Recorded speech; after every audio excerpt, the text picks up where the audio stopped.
dan pemohon tidak dapat diterima. 2. Membebankan kepada pemohon untuk membayar biaya perkara sejumlah nihil. Demikian diputuskan pada hari Kamis. Hasilnya sebenarnya tidak kami duga. Jadi hasilnya itu bukan ditolak, ya, tapi dinyatakan tidak dapat diterima. Tidak dimiliki oleh Roy dan tim hukumnya. Memang hak hukum untuk pra-peradilan. Tetapi akhir dari itu kaitan dengan pra-peradilan kemarin itu dinyatakan kurang pihak tentang Kementerian Keuangan, itu bukan menjadi peluang dia bisa ajukan lagi pra-peradilan. Bagaimana logikanya? Ya. Itu kan sudah bagian dari awalnya yang diajukan dan keliru atau kurang pihak. Maka kalau diajukan lagi jatuhnya nebis in idem. Tidak mungkin yang sifatnya nebis in idem bisa diterima lagi. Itu saya kira, saya tidak bermaksud merasa lebih baik ya, tapi kok begitu gitu. Apa ini kan pengetahuan dasar, bukan hal yang rumit. Pengetahuan dasar bagi pengacara juga kok nggak nyarankan yang sebaiknya gitu loh. Atau kenapa kemarin waktu mengajukan nggak disebut Menteri Keuangan, karena kan bicara uang. Itu aja sudah tidak cermat, tidak jelas, dan tidak lengkap gitu. Itu. Yang kedua, kalau kaitan dengan Roy dan saya khususnya Pak ya, kalau Pak Jenderal nggak berani dia. Dia nyebut saya pecundang. Nah, pecundang itu kategorinya untuk orang-orang the loser, orang-orang yang kalah. Nah, kalau sekarang faktanya begini, yang kalah itu siapa? Roy lah udah berkali-kali kalah kan istilahnya. Mau maju lagi. Nanti mau profit yang keempat tentang cekal. Dipastikan kalah. Nanti Pak Jenderal punya analisa tersendiri. Tapi saya memastikan kalah. Nah, teman-teman netizen nyalahin saya kalau lihat ini. Bang, jangan nyerang-nyerang Roy. Siapa yang nyerang Roy? Kalau bicara serang menyerang, Roy yang lebih dulu nyerang saya. Kenapa dia nyebut saya pecundang, pengkhianat, tuyul ya, bersama Ahmad Kozinuddin? Apa ininya?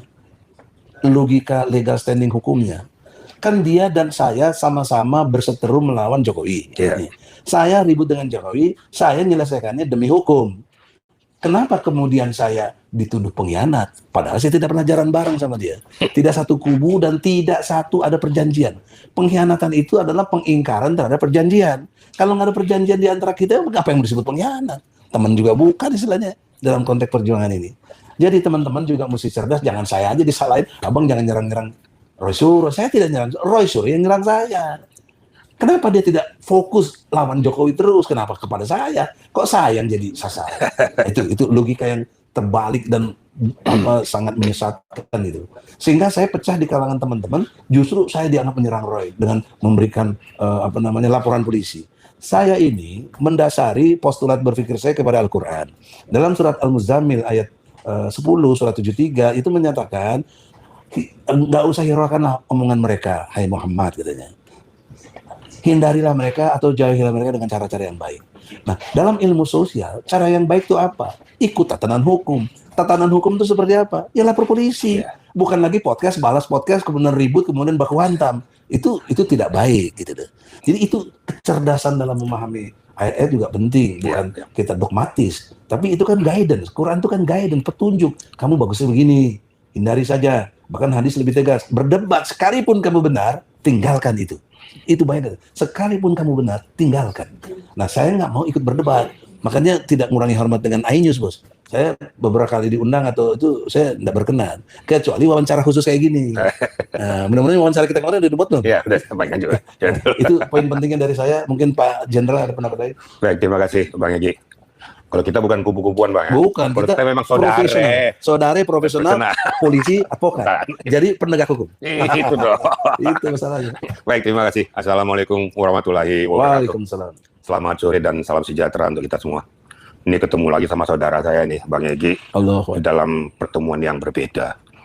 Kalau pertemuan sudah nggak usah ditanya lagi, udah bertemu-temu terus lah. Gitu ya. Kita masuk kepada substansi pokok permasalahan, menambahkan Bang Egy ini ya, tentang masalah tuntutan ganti rugi. Ya. Sebenarnya dari awal saya sudah menenggarai, ya. Yang namanya tuntutan ganti rugi ini pasti ditolak. Nah, tapi kan harus ada akidah hukum yang menguatkan ditolaknya tuntutan atau penggugatan mereka. Nah, sekarang dinyatakan oleh Hakim Tunggal bahwa para pihak satu tidak disebutkan, yaitu Kementerian Keuangan. Ini perlu kita jelaskan juga kepada media dan masyarakat bahwa yang namanya penyidik JPU itu adalah pejabat negara. dampak daripada akibat dari peristiwa hukum yang dilakukan mereka itu kalau ada berdampak kepada yang merasa dirugikan, itu adalah tanggung jawab Kementerian Keuangan. Itu kan sudah hukumnya. Bukan dibebankan kepada Polda ataupun kepada kejaksaan atau hakim. Nah, atau hakim kan gitu. Jadi jangan salah kaprah juga. Makanya kalau menguasai hukum itu seperti yang Bang Egy bilang, teliti, cermat, dan betul-betul jelas. Jadi arahnya juga jelas. Nah, sekarang sudah dijatuhkan ditolak. Ya, berarti sudah 2 nih ditolak nih. Penetapan tersangka yang saya anggap ini sebenarnya nggak perlu lagi disidangkan lagi dari dulu, tapi karena memang hakim tunggal melakukannya, dia kerjakan juga. Walaupun ditolak secara keseluruhan. Karena apa? Ya itu tadi. Penetapan tersangka itu adalah sebelum materi pokok pemeriksaan berjalan. Ini sudah sampai di JPU, penetapan tersangka salah. Nah, sekarang ini sudah masuk 2 pointer yang ketiga.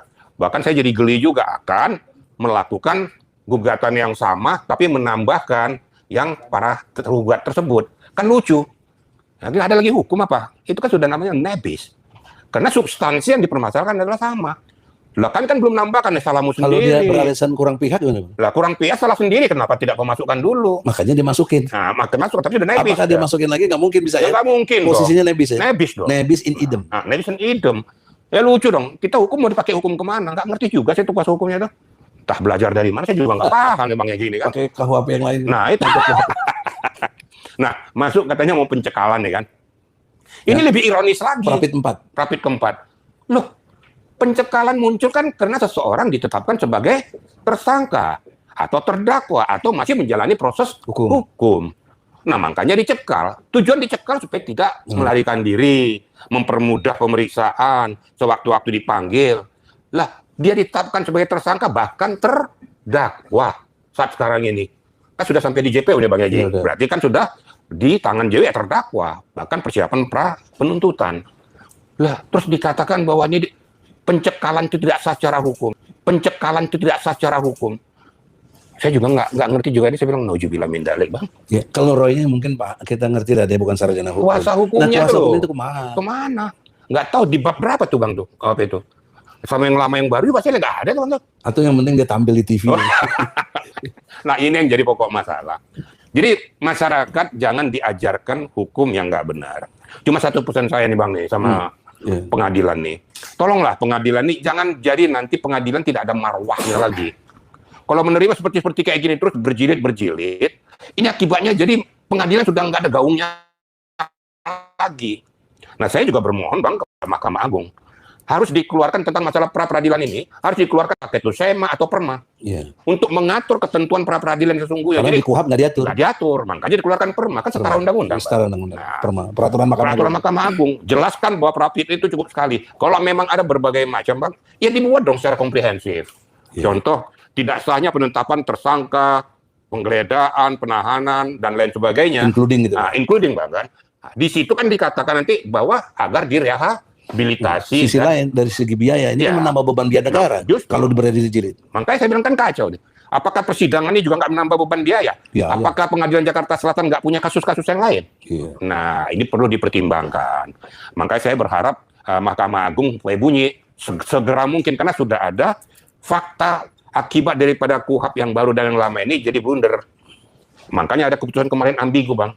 Nah, ini segera diambil keputusan pra peradilan supaya jangan dibuat jadi bahan dagelan bagi para pencari keadilan yang nggak mengerti hukum. Nah, yang nggak mengerti hukum, dia tahu hukum, tapi dibuat tidak mengerti hukum. Gitu kira-kira. Jadi mempermainkan hukum. Mempermainkan hukum. Padahal dia tahu. Tahu. Akibatnya kan kasihan dong pengadilan, Bang. Makanya ketegasan dan lebih kasihan negara dong. Keluar duit lagi yang nggak perlu. Ya itu. Jadi hakim itu segera aja pada saat sidang pertama diketok langsung bahwa ini sudah tidak layak lagi, nggak usah masuk ke fakta sampai persidangan. Gitu kira-kira Bang. Jelas. Ya. Tambahannya lagi gini.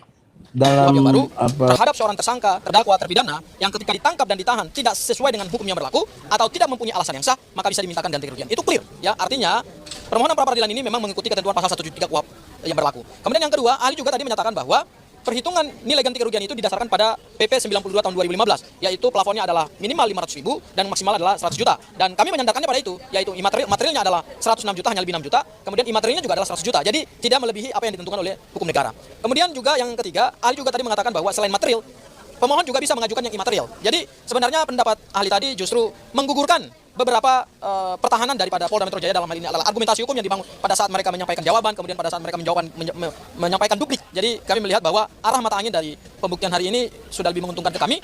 Tinggal kemudian bagaimana hakim secara hati nurani lagi untuk pra peradilan yang keempat. Ya, kita sudah mendaftarkan pra peradilan yang keempat dan jadwalnya adalah besok hari Jumat. Terima kasih. Ya, dia mengatakan bahwa ketika ahli mengatakan tidak baca putusan pra peradilan dan dia mengatakan karena saya nggak mau masuk ke pokok perkara. Loh, jauh banget. Pra peradilan memang tidak menyidangkan pokok perkara. Pra peradilan memang hanya menguji formalnya, Pak Dr. Hendri. Tapi Jayadi Pandiangan, karena apa? Sekali lagi itu menguntungkan kami. Ya, itu menguntungkan kami untuk biar kami nantinya akan bisa melakukan simpulan yang besok akan kita bacakan jam 2. Bukan dibacakan, sorry, diserahkan. Tidak ada bacaan. Jadi hanya diserahkan jam 2 siang dan insya Allah meskipun tadi hakim belum memastikan, tapi kita mohon hari Kamis itu putusannya juga siap supaya kita bisa berdan. Yang penting lagi bukan hanya hari Kamis, apa? Hari Jumat lusanya. Silakan datang lagi untuk pra peradilan yang keempat. Ya, kita sudah mendaftarkan pra peradilan yang keempat dan jadwalnya adalah besok hari Jumat. Ya, kita tunggu jam 9 ya, jam 9 pagi. Jadi itulah pra peradilan keempat. Tentang apa? Tentang pencekalan. Ya, gitu. Ya. Hasilnya sebenarnya tidak kami duga. Jadi hasilnya itu bukan ditolak, ya, tapi dinyatakan tidak dapat diterima. Dan kalau dinyatakan tidak dapat diterima, itu artinya tidak diperiksa substansi perkaranya.